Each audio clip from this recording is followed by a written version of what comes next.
बिस्मिल्लाहिर्रहमानिर्रहीम अस्सलाम वालेकुम वरहमतुल्लाह। उम्मीद है आप सब खैरियत से हैं। आज जिस टॉपिक पे मैं बात करूंगा वो है रेड आइज़, यानी कि आंखों की जो हमारी सफ़ेदी है इसका लाल हो जाना। इसकी जो वजूहात हैं वो मोस्टली जो कॉमन है हमारे यहाँ वो दो हैं, एक वायरल है और एक एलर्जिक है।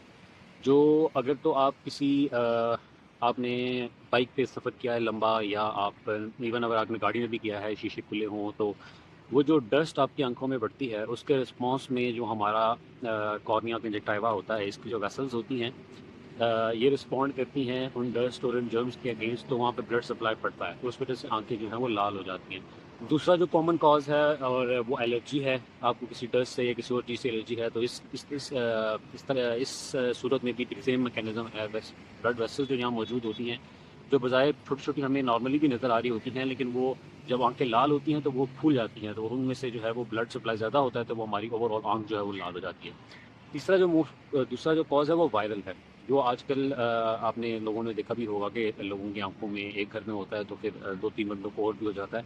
तो वो वायरल कॉज होता है, वो कंटेजियस भी होता है बाय सम मीन्स, तो उस पर मैं नहीं जाऊँगा। तो वो एक आंख से एक बंदे से दूसरे बंदे तक फैलता है।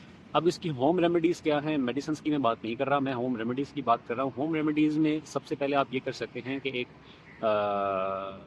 ब्यूटी वाला फैक्टर इसमें आ जाता है, मेकअप टाइप वाला, जो औरतें यूज़ करती हैं। आपने खीरा लेना है, फ्रिज में पड़ा हो खीरा, ठीक है? आपने उसको स्लाइसेस में जिस तरह हम काटते हैं वो काटें, और अपनी ठंडा हो फुल, और अपनी बंद आंखों पे, आपने दोनों आंखों पे उसको 15 मिनट के लिए रख के लेट जाना है, ठीक है? इससे होता ये है कि आप जो ब्लड वेसल्स हैं उनका जो डायमीटर है या आप कह लें साइज है वो कम हो जाता है, तो ब्लड सप्लाई कम होता है, तो रेडनेस और जो है वो इचिंग वगैरह कम हो जाती है।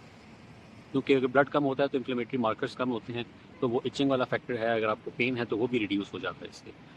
दूसरा आप काम ये कर सकते हैं कि आप कॉटन बॉल्स लें, ठीक है? आप किसी भी फार्मेसी से कॉटन ले आएँ, उसको बॉल्स की फॉर्म में बना के रखें, और उसको आप रोज़ वाटर लें, ठंडा हो रोज़ वाटर, उसमें डिप करें और उसी तरह सेम आँखों पे, दोनों आँखों पे रख लें फॉर 15 मिनट्स। तो इससे इससे भी जो है वो आपकी इन्फ्लेमेशन और रेडनेस कम हो जाएगी।